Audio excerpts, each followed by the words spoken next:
Metro phase 1 కు సంబంధించి ప్రభుత్వానికి షాక్ తగిలిందా? మెట్రో ఫేజ్ 1 టేక్ ఓవర్ రుణంపై ఐఆర్ఎఫ్సి వెనుకడుగు వేసింది. రుణం విడుదల చేయలేమని రాష్ట్రానికి ఐఆర్ఎఫ్సి సమాచారం అందించింది. ఈ అంశంపై సీఎస్ సంజయ్ జాజు అధ్యక్షతన సచివాలయంలో సమావేశం నిర్వహించారు. దీంతో ప్రత్యామ్నాయ మార్గాలపై ప్రభుత్వం ఫోకస్ పెట్టింది. కొత్త రుణాల కోసం బ్యాంకులతో ప్రభుత్వం సంప్రదింపులు చేస్తుంది.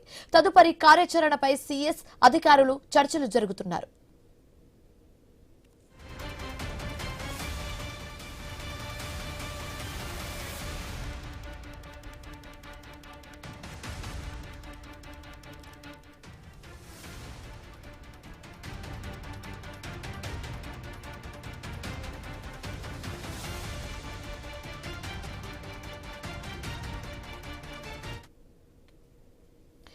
మెట్రో ఫేజ్ 1 కు సంబంధించి ప్రభుత్వానికి షాక్ తగిలిందా?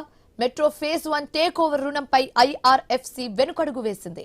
రుణం విడుదల చేయలేమని రాష్ట్రానికి ఐఆర్ఎఫ్సి సమాచారం అందించింది.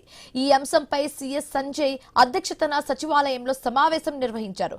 దీంతో ప్రత్యామ్నాయ మార్గాలపై ప్రభుత్వం ఫోకస్ పెట్టింది. కొత్త రుణాల కోసం బ్యాంకులతో ప్రభుత్వం సంప్రదింపులు చేస్తుంది.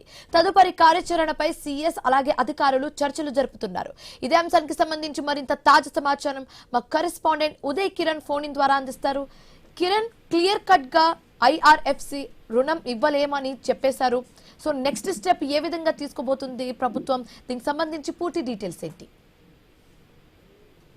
మెట్రో ఫేజ్ 1 సంబంధించి ప్రభుత్వానికి కూడా షాక్ కలిగినట్లు మనకు తెలుస్తోంది. దీనికి సంబంధించిన మెట్రో ఫేజ్ 1 టేక్ ఓవర్ రుణంపై ఐఆర్ఎఫ్సి కూడా వెనుకడుగు వేసినట్లు కూడా మనకు తెలుస్తుంది. రుణం విడుదల చేయలేమని అటు రాష్ట్ర ప్రభుత్వానికి ఐఆర్ఎఫ్సి సమాచారం కూడా అందించినట్లు మనకు తెలుస్తోంది. ఈ అంశంపై కూడా సిఎస్ సంజయ్ జాజు అధ్యక్షతన సచివాలయంలో కూడా సమావేశం నిర్వహించారు. ఈ సమావేశంలో కూడా మెట్రో రుణాలపై కూడా ఈ సమావేశంలో చర్చించిన నేపథ్యంలో ఇప్పటికే ప్రభుత్వం కేంద్రాన్ని కూడా అనేక సార్లు మెట్రో నిధులపై కూడా కోరినప్పటికీ దీనిపై ఎలాంటి స్పందన లేకపోవడంతో అటు ప్రభుత్వం కూడా ప్రత్యామ్నాయ మార్గాన్ని కూడా చూస్తున్నట్లు మనకు తెలుస్తోంది. ఇప్పటికే సిఎస్ సంజయ్ జాజు అధ్యక్షతన సెక్రటరియట్ లో కూడా సమావేశం నిర్వహిస్తున్న నేపథ్యంలో మెట్రో ఫేజ్ 1 టేక్ ఓవర్ రుణంపై కూడా ఎలాంటి అంశాలతో మనం ముందుకెళ్ళాలి, ఇతర బ్యాంకులతో ఎలా సంప్రదింపులు జరపాలి అనే అంశాలపై కూడా అటు చర్చిస్తున్న పరిస్థితి కూడా మనం చూస్తా ఉన్నాం. ఇప్పటికే అటు ప్రభుత్వం కూడా కేంద్రాన్ని అనేక సార్లు కూడా కోరినప్పటికీ అటు ప్రభుత్వానికి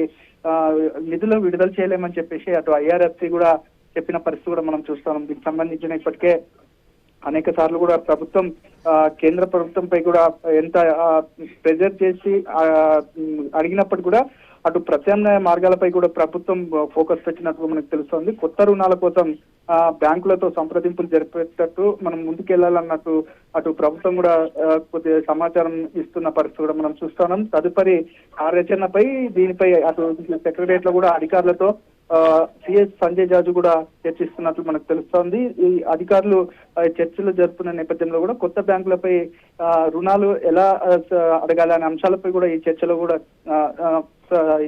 కూడా జరుగుతున్నట్టు మనకు తెలుస్తా ఉంది. ఇప్పటికే సచివాలయంలో ఉదయం నుంచి కూడా అటు సిఎస్ అధ్యక్షతను కూడా ఈ ఐఆర్ఎఫ్సి నిధులు వెనుక వెళ్లడంపై కావచ్చు, అటు కొత్త రుణాలకు సంబంధించిన కొత్త బ్యాంకులతో సంప్రదింపుల విషయంలో కూడా చర్చలు జరుగుతున్నట్లు మనకు తెలుస్తా ఉంది. Right. Thanks for the updates, Uday Kiran.